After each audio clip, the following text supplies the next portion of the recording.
Ayub pasal 28 ayat 1-28. Manusia tidak dapat menemukan hikmat.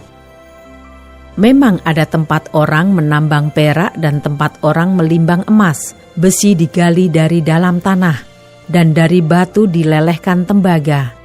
Orang menyudahi kegelapan, dan batu diselidikinya sampai sedalam-dalamnya di dalam kekelaman dan kelam pekat. Orang menggali tambang jauh dari tempat kediaman manusia.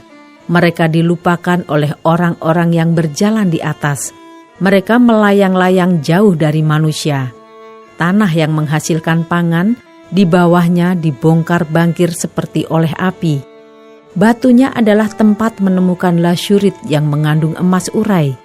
Jalan ke sana tidak dikenal seekor burung buas pun, dan mata elang tidak melihatnya. Binatang yang ganas tidak menginjakkan kakinya di sana, dan singa tidak melangkah melaluinya. Manusia melekatkan tangannya pada batu yang keras. Ia membongkar bangkir gunung-gunung sampai pada akar-akarnya. Di dalam gunung batu ia menggali terowongan, dan matanya melihat segala sesuatu yang berharga. Air sungai yang merembes di bendungnya, dan apa yang tersembunyi dibawanya ke tempat terang. Tetapi di mana hikmat dapat diperoleh? Di mana tempat akal budi? Jalan ke sana tidak diketahui manusia, dan tidak didapati di negeri orang hidup. Kata samudera raya, ia tidak terdapat di dalamku. Dan kata laut, ia tidak ada padaku. Untuk gantinya tidak dapat diberikan emas murni, dan harganya tidak dapat ditimbang dengan perak. Ia tidak dapat dinilai dengan emas Ofir, ataupun dengan permata krisopras yang mahal, atau dengan permata lasyurit. Tidak dapat diimbangi oleh emas atau kaca, ataupun ditukar dengan permata dari emas tua.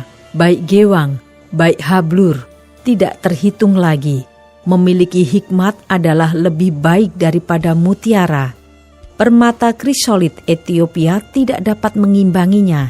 Ia tidak dapat dinilai dengan emas murni. Hikmat itu dari manakah datangnya? Atau akal budi, di manakah tempatnya? Ia terlindung dari mata segala yang hidup, bahkan tersembunyi bagi burung di udara. Kebinasaan dan maut berkata, hanya desas-desusnya yang sampai ke telinga kami. Allah mengetahui jalan ke sana.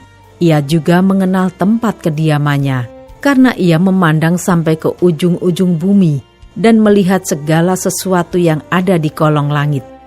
Ketika ia menetapkan kekuatan angin dan mengatur banyaknya air, ketika ia membuat ketetapan bagi hujan dan jalan bagi kilat guruh, ketika itulah ia melihat hikmat, lalu memberitakannya, menetapkannya, bahkan menyelidikinya. Tetapi kepada manusia ia berfirman, sesungguhnya takut akan Tuhan, itulah hikmat, dan menjauhi kejahatan, itulah akal budi.